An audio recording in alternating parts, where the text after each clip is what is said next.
Boker Tov à toutes et à tous. La Gemara rapporte une histoire poignante au sujet d'une femme de grande envergure qu'on appelait Ima Shalom, qui n'était autre que l'épouse de Rabbi Eliezer ben Orkenos et la sœur de Rabban Gamliel.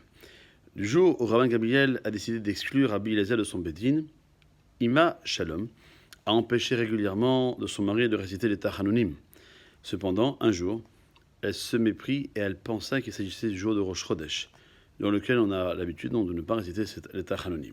Elle manqua donc d'empêcher son mari de réciter ces fameuses supplications. D'autres prétendent qu'elle aurait oublié de surveiller son mari parce qu'elle était sortie donner du pain à un pauvre.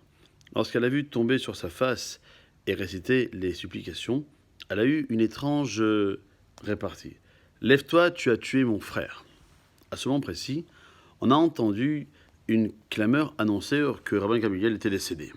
Son époux, fort surpris, a demandé « Comment le sais-tu » Elle a répondu « Voici ce que j'ai appris dans la maison de mon grand-père. Toutes les portes du ciel sont fermées, sauf celle de la Onaa, la vexation.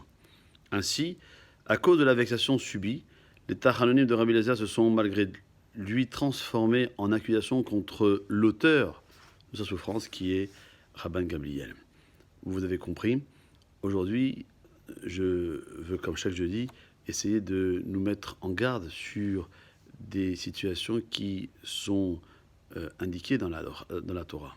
Ne pas offenser quelqu'un, cela fait partie dans ce cadre-là.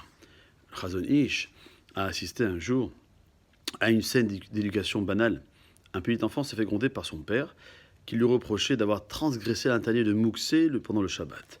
Là-dessus, le Chazon Ish a dit au papa, l'enfant a peut-être transgressé un interdit des rabbins.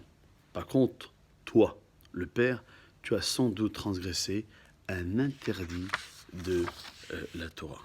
Voilà comment on peut, avec différentes histoires et différents enseignements de l'Haramim, rappeler encore que chacun se doit de respecter l'autre et de faire attention aux paroles qui peuvent être blessantes. Et personne ne sait, lorsqu'on dit une parole blessante, quel impact elle peut avoir sur la personne qui a écouté, qui est concernée par cette parole.